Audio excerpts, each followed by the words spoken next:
Assalamualaikum warahmatullahi wabarakatuh. Nama saya Anandro Anu Nugroho dengan nomor NIM 210521618002. Saya di sini ingin menjelaskan beberapa hal tentang tekuk torsi pada mata kuliah mekanika bahan. Nah, tekuk torsi merupakan tekuk yang terjadi akibat adanya puntiran dalam sumbu memanjang komponen struktur tekan.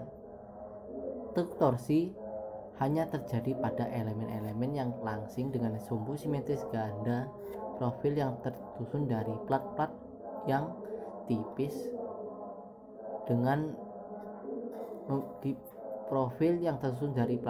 tipis harus diperhitungkan terhadap tekuk torsi. Torsi memiliki arti puntir yang terjadi pada batang lurus apabila dibanding momen yang cenderung menghasilkan rotasi terhadap sumbu longitudinal pada batang. Penyebab tekuk torsi tekuk torsi hanya terjadi pada elemen-elemen yang langsing dengan sumbu simetris ganda. Bentuk profil standar hasil kilas panas umumnya tidak mempunyai resiko terhadap tekuk torsi. Namun profil yang tersusun dari plat-plat yang tipis harus dipertimbangkan terhadap tekuk torsi.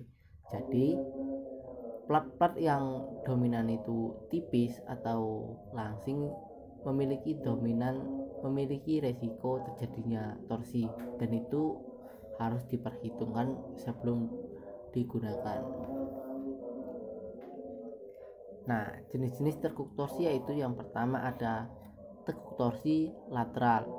Tekuk torsi lateral adalah kondisi batas yang menentukan kekuatan sebuah balok. Sebuah balok mampu memiliki momen maksimum hingga mencapai momen plastis. Tercapai atau tidaknya momen plastis terdapat keruntuhan dari sebuah struktur balok. Kemudian yaitu ada tekuk torsi elastis dan inelastis. Nah, berikut kita akan mendapatkan sebuah contoh perhitungan untuk menghitung torsi. Di sini diketahui ada beban terpusat sebesar 150 kN dan beban merata sebesar 15 kN.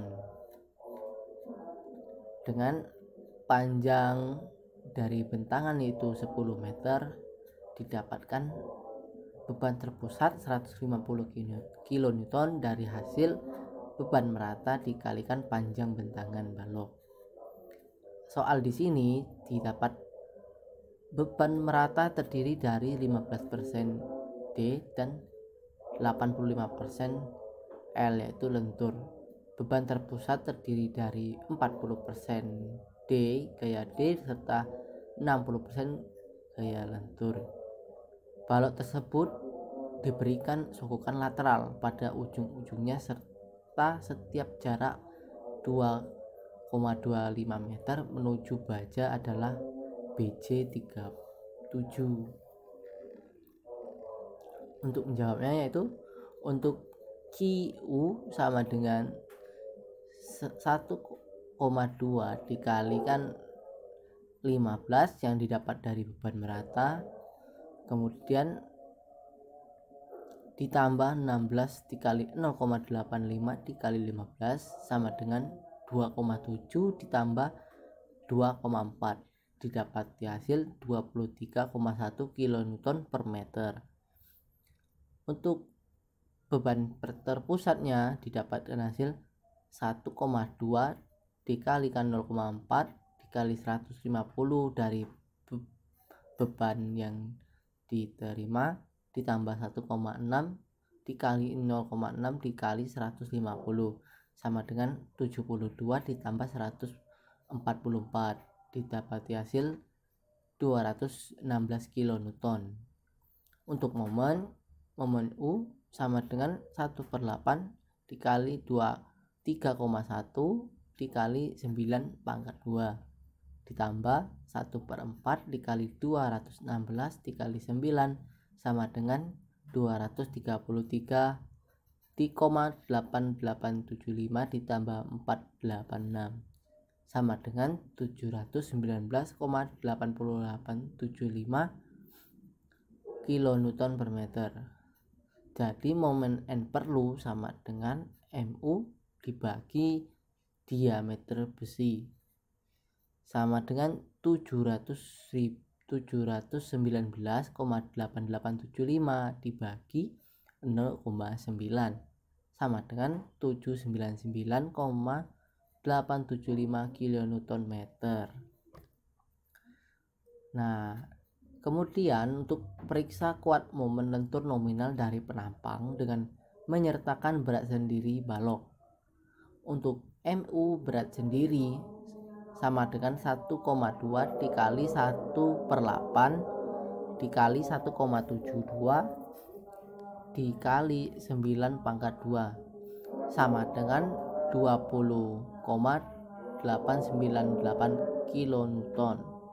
Untuk Mu 719,8875 ditambah 20.898 didapati hasil 740,7855 kilonewton. Mn sama dengan Mp sama dengan Zx dikali Fy, dimana 3.600,13 dikali 10⁻³ dikali 240 sama dengan 864,0312 kilonewton per meter. Untuk Mx sama dengan 0,9 dikali 864,0312 sama dengan 77,628 kilonewton. Lebih besar sama dengan Mu sama dengan 740,7855 kilonewton per meter.